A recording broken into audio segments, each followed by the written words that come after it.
Hi guys, so in the last video of this series I told you about living with fructose malabsorption and basically gave you a full survival guide on how you can live really well with fructose malabsorption.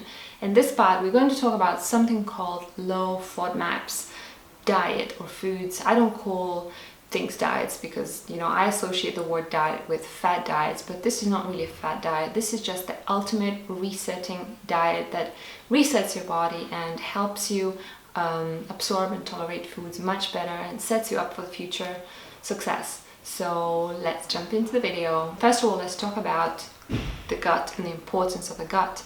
So the gut is probably one of the most, if not the most important organ in the body. I would say it's the most important organ because our immune system lives in the gut. Also, the gut is also called the second brain. So many neurotransmitters, things like happiness hormones and things like that, they're also produced or mostly produced in the gut. And there is such a strong connection between the gut and the brain. So you need to be very careful with keeping your gut very happy. And of course, the gut is where these huge colonies of bacteria lives, and that bacteria helps you to digest food and of course extract nutrients from the food. So the gut is really the key to perfect health. Proper diversity and balance of this gut bacteria population is extremely important, and that's where the high FODMAP foods come in because they have the power to disrupt it. The high FODMAP foods and the malabsorption of those foods is basically a cause of IBS, and IBS is basically a diagnosis that doesn't really exist. It's just what people or doctors diagnose when they have no idea what you have, why you're having diarrhea or constipation or bloating or pain in your tummy, anything like that. If they don't know what it is, they're going to tell you that it's IBS. If you don't have celiac, and celiac is quite easy to diagnose through blood tests or biopsy. If you don't have it, then the next best thing to look at is low FODMAPs. FODMAPs is actually quite a new science. It was only discovered around 15 years ago, so there's not so much information about it yet, but it's becoming more and more popular, especially in Europe, where these problems are very, very common.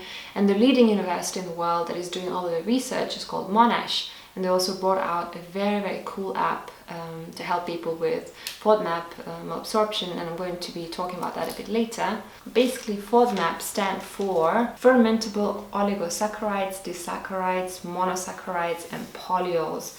That's quite a complicated title, but you don't really need to remember, you just need to remember the actual categories, the actual foods that are included in it, but don't bother to remember what FODMAPs actually stands for. The FODMAPs are basically all carbs, sort of sugars, that are not properly broken down by the bacteria in your small intestine, and so it gets into the large intestine partly undigested, and then they feed the bacteria there, and that bacteria produces a lot of gas that causes bloating and pain and all of those other symptoms that I talked about in my previous videos about fructose malabsorption, because essentially fructose is one of the FODMAPs, so the symptoms are exactly the same between fructose malabsorption and FODMAP malabsorption. There are lots of different kinds of carbs and not all of them cause troubles.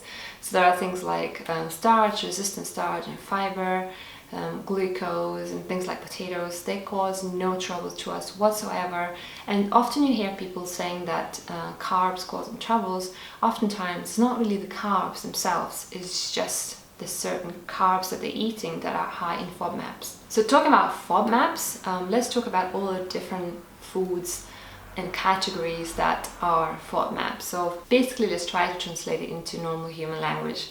So the first FODMAP food is excess fructose. So as I said, I already made 2 videos about fructose malabsorption, so go back and watch them to get more information about fructose. Excess fructose, but basically is in a lot of fruit, some vegetables, but it's quite easy to avoid. The next thing we're going to talk about, there's also FODMAP, is something called fructans. And those things are in onions, garlic, gluten-containing grains, especially spelt and wheat, and also rye to a small extent, and also things like leeks and celery, because essentially they are from the same or similar family as onions and garlic. And then there's lactose, and that's in unfermented soft dairy products like milk, kind of commercial yogurt, cottage cheese, ricotta, kefir, soft cheeses, all of these things we need to be mindful of and try to eliminate them for a while to see if they cause troubles. The next FODMAP food is sorbitol and mannitol. So those two fruit alcohols are actually mostly in stone fruit like peaches, apricots, plums, fruit like that. They're also in some processed foods added as artificial sweeteners like sorbitol, which is quite common nowadays, but you need to be careful with that. And then there's something called galacto-oligosaccharides, which is basically something found in legumes. So things like chickpeas, lentils, beans. You can eat them just like everything else on this list, but you need to be mindful of your consumption, to be really careful. Perhaps eat a quarter of a cup. If you're wondering how you could be tested for FODMAP intolerance, there's actually a breath test that you can have in the US. I don't think you can get it done in Europe, but it's quite easy to get in the US. And it's basically a test where you take some kind of solutions of glucose, lactose and things like that, and then after a while they measure how much gas comes out of your breath.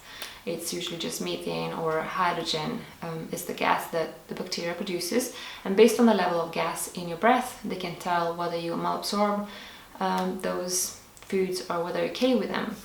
And they check for lactose, sorbitol and fructose. You can also have individual tests for all of these three things. If you know already that, for example, lactose causes you troubles, you can just test fructose and things like that.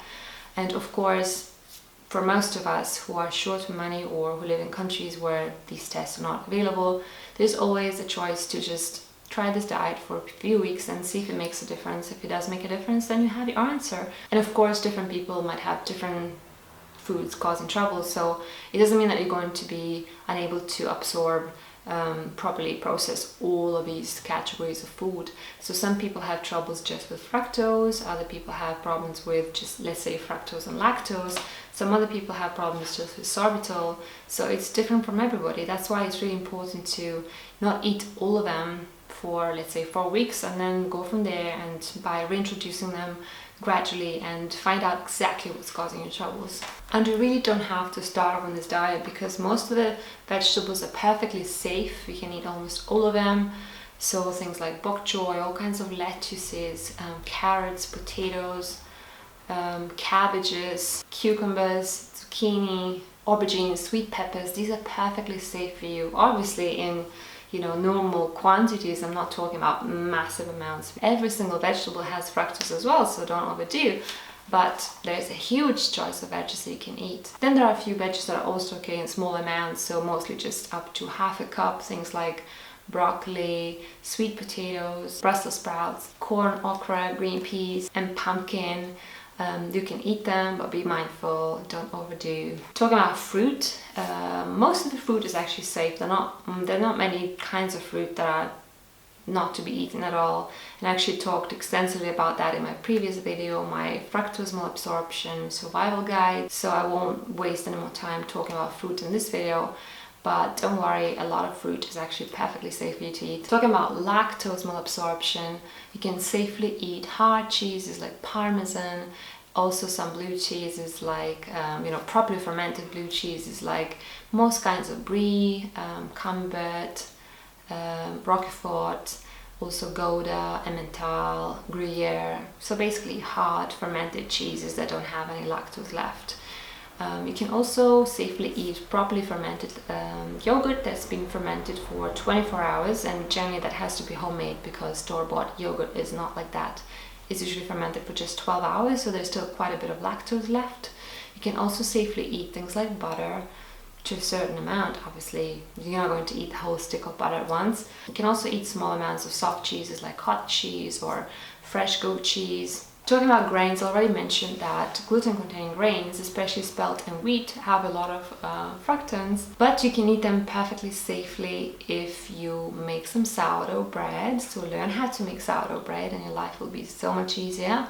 But there are also lots of gluten-free grains that are perfectly free of fructans, so things like quinoa, oats, buckwheat, rice, corn flour, these are perfectly safe for you to eat. Also, gluten-free bread is safe. It doesn't have anything containing FODMAPs at all. You also need to be careful with nuts. You can eat them, most of them, but you need to be mindful about your consumption, because I know it's so easy to overeat on nuts, and then you have this incredible heaviness in your belly, and it just doesn't really feel right.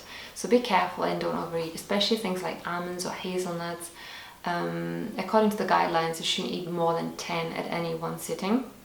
And then most of the other nuts and seeds are perfectly fine, but again, no more than a handful. And there is one great app that I briefly mentioned at the beginning of the video, but it's basically made by this Monash University, which is the leading university in the world that is doing all the research about low FODMAPs and fructose malabsorption. They released a really great app that's called Monash University Low FODMAP Diet. And that app is amazing. It's not free, it costs some money, I think it's €7, something like that. But it's totally worth it, because not only gives you all the different categories and lists of foods, and they're also with a kind of traffic light system, so red, green and yellow and orange and things like that, but it also gives you the exact amounts that you can eat. So that's incredibly handy. I can't even stress to you how much this app helped me to understand what's going on with my body. It's just totally worth it. It also has a kind of diet plan for a whole week if you want to try FODMAP diet, but I don't think it's really good. There's a lot of like processed stuff. I don't know. I don't like that diet plan. You can make your own much better than that. But the food list is priceless. And then there's also some information, some theory about FODMAPs food, which is quite handy if you're new to the science. So I highly recommend this app for everybody. And just one final thing before I finish this video. This diet can seem really restrictive, but you have to remember that low FODMAP food is not for your whole life.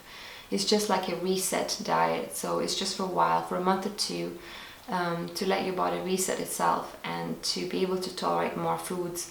So stick to it. Stick to a really strict low FODMAP diet for a month or two, and then start introducing foods little by little, and you'll see that your limits have increased a lot, and you can now tolerate much more foods than before. And as long as you stick to your limits, you should be perfectly fine. And if you do eat something you shouldn't have eaten and you feel bad again, you can always just revert back to the low FODMAP diet for 2 or 3 weeks, and you'll be fine again. So it's just such a handy thing to have, like a plan B. If something goes against the plan, you can always revert to it. So I really hope that you found this video interesting and helpful. If you have any kind of questions, then please leave them down in the comments. As always, I'm here to help you as much as I can. There's one more video remaining in this series. It's going to be about gluten and fructose malabsorption, or low FODMAPs, and how they're connected. It's quite a mind-blowing video. I can't wait to share with you. So stay tuned, subscribe if you haven't already. If you're new to my channel, hello, you're very, very welcome. And thanks for watching. I'll see you in my next video. Bye.